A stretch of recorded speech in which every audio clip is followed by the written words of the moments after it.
Hey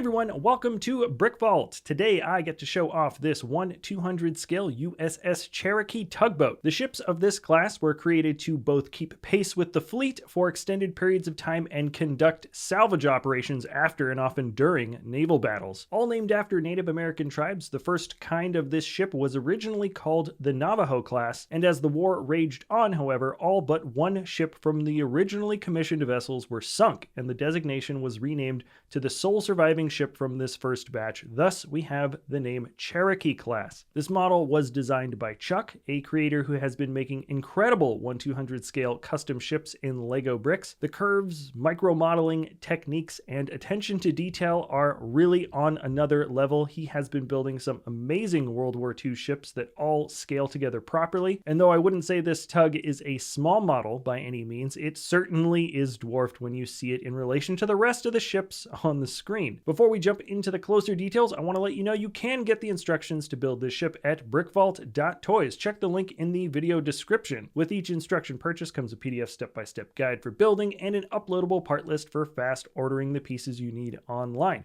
With each purchase, you will receive PDF instructions and a digital parts list for uploading online. All of our models are physically tested in real life. The step-by-step instructions are troubleshot for clarity, and the parts are curated for availability. Also for the tugboat, there is a graphic sheet included that can be printed onto sticker paper if you want to add slightly more details to your model. Buying from us is an excellent way to help support our channel and the talented designers that we work with, like Chuck, who specifically also made instructions for the USS Iowa and Missouri battleships, as well as the USS Atlanta light cruiser. So click the link in the description below if you want to build, and let's jump back into this hyper detailed little tug. It manages to pull off some great looking shapes close up as well as far away. The hull shows some subtle tapering along the nose. There are some slightly different hinge connections buried deep into the foundation of the model that allows the long tiles to become a little more narrow and wide along this area. That really helps sell the rounded shape when the side walls transition into the curved slopes, and it's one of those great details because it doesn't draw your eye in a distracting way when normally this is a really hard shape to actually get right. Also in the same area, the long wing plates in the front capture that upward curve really well, and I like this spot right here with the angle of the wing plate just somewhat intersecting with the flat lines of the superstructure in the center. From afar, it very convincingly sells the look of that slowly curving hull on this tugboat. Now really quick, it's easy to get lost in the details of this build. Even though it's a tug, it's still a Navy vessel, and it was given a few small armaments, both in the front and a couple in the back. Also, there's a crane arm in the rear that can articulate just a little, and right behind this articulating arm, there is another thin structure of interlocking poles. That actually is part of the crane system as well. Normally, there are strong cables that run between them, and this area offers a lot of mechanical advantage when moving heavier objects. In the center, on either side, we have life rafts and the arms that extend them, a small stack in the very center, and then a larger rounded bridge with that great detail of the small round lip that extends over ever so slightly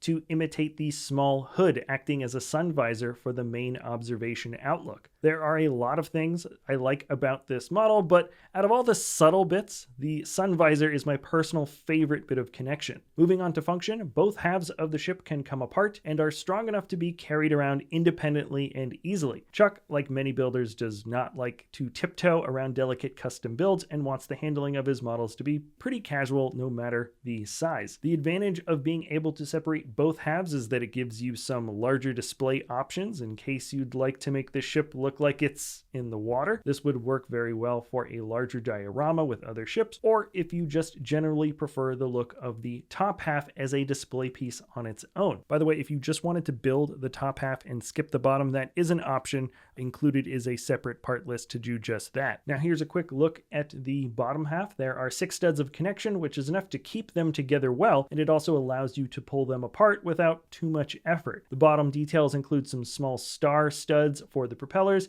and a center weight pearl gold display stand that connects solidly with a Technic axle. With a critical eye for true-to-life model accuracy combined with extremely clever techniques, you get a very well-crafted ship. It has been a blast building out this larger fleet. Chuck has found a great balance between detail and real-life functionality, and one advantage of this ship over, let's say, the Iowa, for example, is that you don't need an extra 4.5 feet of space to display it. Again, you can pick up the instructions at www.brickvault.toys and build this elegant model for yourself. Check that link in the description below. Thank you all for watching. If you enjoy our content, you can always like, subscribe, comment, share. Let me know what types of other models you'd like us to build in the future. Thanks again for watching, and we'll see you next time at Brick Vault.